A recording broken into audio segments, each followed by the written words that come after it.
welcome back to the how-to series for Huddo Boards. Today is video 3 and we're going to look at organization and features to help you stay organized. So you'll see I'm in board view, I'm in the Microsoft 365 integration again. You will probably notice that the board has grown somewhat since video 2. In fact, the website column here has a scroll bar, so I now actually have to scroll up and down to view all of my tasks. And I actually need to add a few more. So once my project grows to this kind of size where I'm starting to develop scroll bars, I actually find it quite difficult to kind of see the project as a whole because it physically won't fit everything on one kind of Kanban view. But if I go into MindMap here, into a different view, you'll see that I have set it as radial. So now I can see everything, all of my tasks and cards and lists in one view. So this is really useful for kind of seeing everything in one place, but also adding new cards and tasks when the board starts getting to a certain size. So here you'll see that I can add some new tasks. So zoom backgrounds is one, and then I have a presentation template. So there are my two new tasks, and from this view I can also very handily add some assignments. So I'm going to add myself to these two cards and any labels. So the zoom is actually requires a graphic designer, so some help. So now I've added those to post-launch. I actually realized that although that is true, zoom backgrounds is for post-launch, it actually relates specifically to one of the tasks, so one of the webinars. And you'll see that these cards, they have this orange line and outline and that dot. You'll see if I go onto another card, that dot appears. What this basically is showing kind of how cards are related to one another. So zoom backgrounds relates to post-launch, or maybe another one here, share with journalists relates to press release, which relates to launch. So if I go on zoom background and I get this orange dot, what I can actually do is grab this dot, and now I can change what kind of assignment this card relates to. So I could change it to a to-do, but what I want to do is to add it to this customer webinar. So what I've done now is zoom backgrounds is now a subtask of customer webinar. And now I realized that I also need a zoom background for partner webinar. So from this view, I can go on partner webinar and I can add zoom background. So this view is excellent for kind of, not only seeing everything, but once your board starts getting to a certain size, you can add cards and subtasks and also move them around. So, if for instance, the launch kind of list gets so big, maybe I could do a new list and I could move cards and tasks around to kind of better separate my project into more manageable chunks, because at the moment, as you can see, I'm starting to get 10-15 kind of cards for each list, but if I start getting to like 30 or 40, I think it might make sense to include a few more lists. If I go back to board, you'll see that my presentation template is added at the bottom of my post-launch, and then if I go into partner webinar and customer webinar, you'll see zoom backgrounds, my subtasks are appearing. So anything I do in timeline or MindMap will appear in board and vice versa. So they're all in sync instantly. So now before I start kind of organizing and looking at how I can kind of segment my tasks, there are two things that I like to do. One is I like to check assignments. So here you'll see if I go in boards and look at the aggregated view by assignment, there is one that isn't assigned. So I like to make sure that there is no card that doesn't have an assignment. So I know that every card has someone kind of taking care of it and looking after it. As you can see now, I have none assigned. And if I scroll along, I can see, which people have which tasks. And then similarly by due date, if I click here, you'll see, let's just refresh that because I think it's pulling some older tasks. Yep, exactly. So you'll see that I have the 3 tasks that I've added earlier, and they don't have any due, start or end dates added. So in the previous video too, I showed the hack of using timeline to add start and end dates. I'm actually going to do the same thing. SEO for landing page. Well, that probably relates to Let's put that in there for now, just to make sure that that's got a start and end date. The Zoom backgrounds relates specifically to the webinar here. That'll probably take a day, so as I start kind of creating the webinar, I'll do some Zoom backgrounds, presentation template, that seems right. So now if I go into board and the aggregated to do by date view again, you'll see that they're still appearing, and this is because this view is pulling from the due date. So in timeline we added start and end dates, but an end date and a due date are not the same.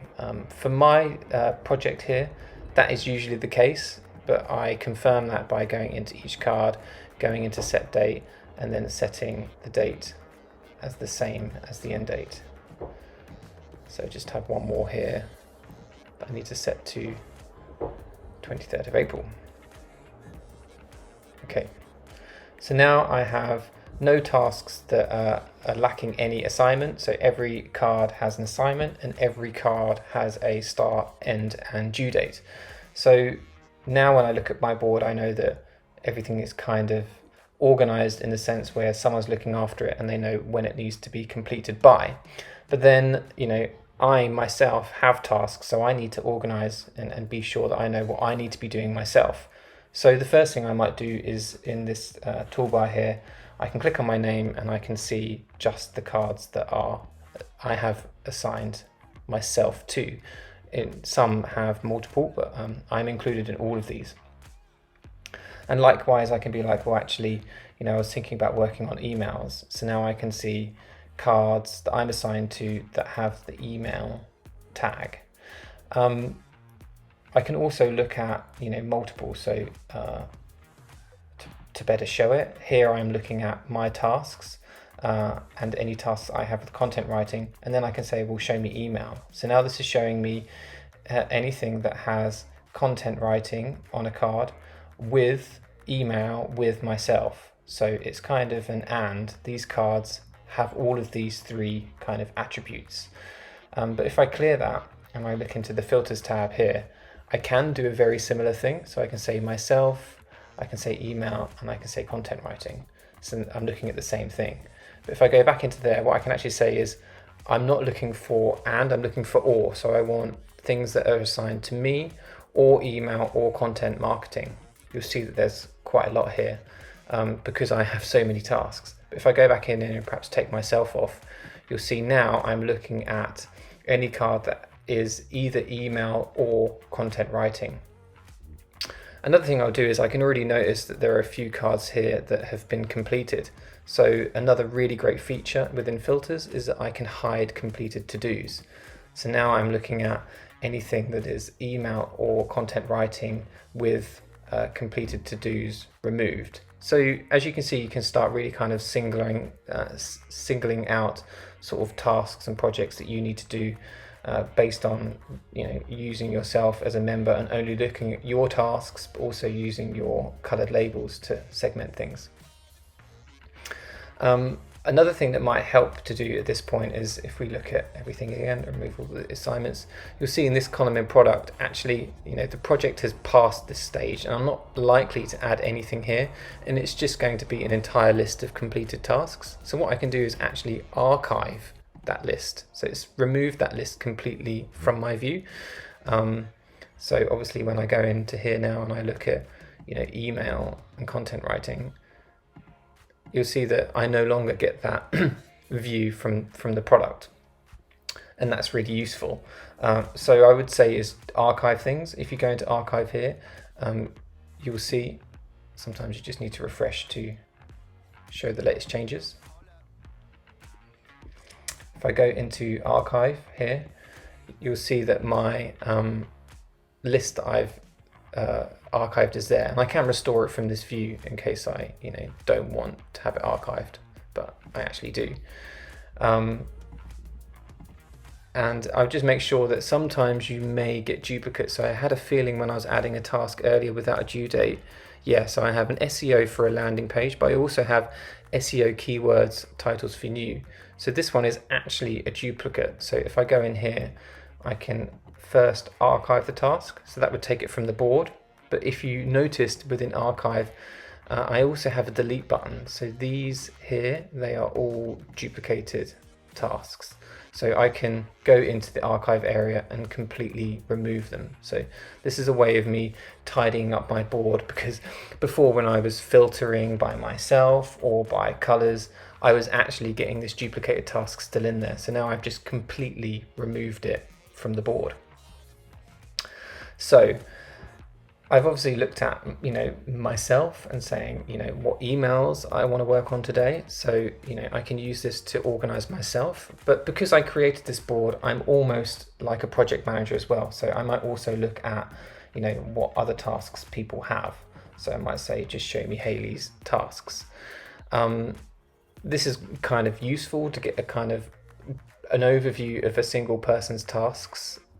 But from the sense of resource planning and kind of knowing who's got what, and if some person has too many tasks, it's actually much easier to do that within Timeline. So if I remove Haley from the filter here, you'll see that at the moment down this column are my lists, but I can actually look in here, group by assignment. So you can see that Adam's tasks and here are my tasks, and I have quite a few. And Haley has quite a few, and Maria. So I can say I'm becoming a bit of a bottleneck here. So maybe there is something here, Microsoft specific. So Microsoft, Haley knows Microsoft really well. So I can actually say to her, well, maybe you can help me do some social media posts, and I'm going to assign it to you. So based on slogans, send emails to customers. I'm sure maybe here, Maria could help me send those emails to customers. So what I'm doing is I'm dragging my task from my column into another person's column, and it's changing assignment. It's changing it from me to them.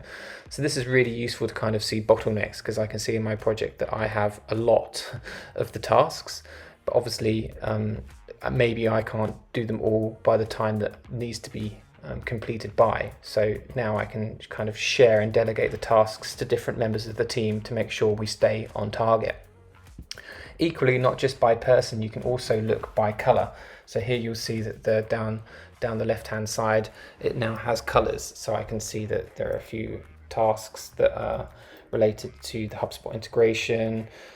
Here is my graphic design column if I go down, and then kind of when I get to black, I see, okay, I have a lot of tasks that are related to content writing, and this could potentially be quite a big bottleneck. So earlier on, when I was in boards, I was kind of looking at email, perhaps most as like, maybe I should work on emails. But now looking at that timeline, I say, actually, I think what I probably need to do today is kind of get a grip on content writing, and I'm looking at just those tasks here, and I can see when they're due. So this just helps me stay organized and kind of realize what needs to be done, who's working on it, how to change assignments.